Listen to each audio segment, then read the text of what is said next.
Hi everyone, welcome back to my channel. Today நம்ம வீடியோவில் இட்லி மாவு எப்படி அரைக்கிறதுன்னு தான் பார்க்க போகிறோம்.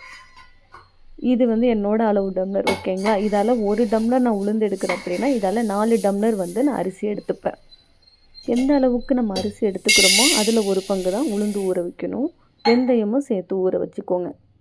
நல்ல ஒரு 3 ஹவர்ஸ் ஊற வச்சதுக்கு அப்புறம் இப்போ நம்ம மாவு அரைக்க ஸ்டார்ட் பண்ணுறோம். அரிசி கழுவி எடுத்துக்கோங்க. கிரைண்டர் ஆன் பண்ணிவிட்டு அரிசி கொஞ்சம் கொஞ்சமாக போட்டு கிரைண்ட் பண்ணிக்கணும். ஏன்னா நம்ம ஃபுல்லாக போடுறோம் அப்படின்னா கிரைண்டர் டக்குன்னு ஸ்டாப் ஆகிடும். அதனால் கொஞ்சம் கொஞ்சமாகவே போட்டு கிரைண்ட் பண்ணுங்கள்.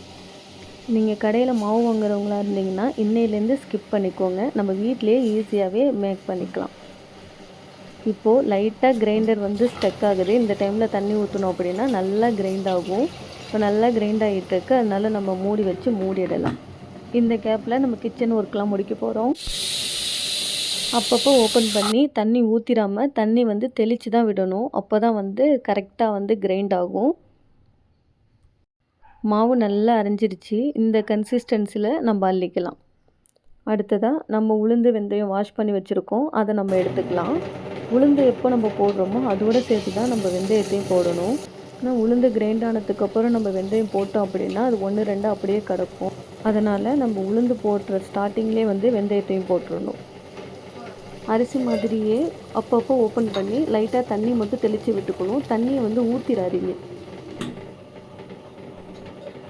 அப்பப்போ ஓப்பன் பண்ணி பார்த்துட்டே இருங்க. ஏன்னா உளுந்து தண்ணி ரொம்ப குடிக்கும். இப்போ அரைச்சிருச்சு. நல்லா இந்த கன்சிஸ்டன்சியில் எடுத்தால் கையிலே ஒட்டாது மாவு. அந்த மாதிரி கன்சிஸ்டன்சியில் நம்ம உளுந்தை இப்போ அள்ளிக்கலாம். இந்த மாதிரி உளுந்து நம்ம அரைச்சி எடுத்துக்கணும். இப்போது சால்ட்டு போட்டு மாவை நல்லா கரைச்சி எடுத்துக்கலாம்.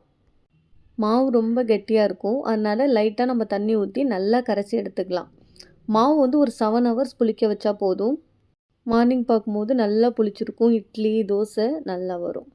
இந்த வீடியோ உங்களுக்கு பிடிச்சிருக்கு அப்படின்னா லைக் அண்ட் சப்ஸ்கிரைப் பண்ணிக்கோங்க. மறக்காமல் நம்ம சேனலை ஃபாலோ பண்ணிக்கோங்க. தேங்க்யூ ஃபார் வாட்சிங்.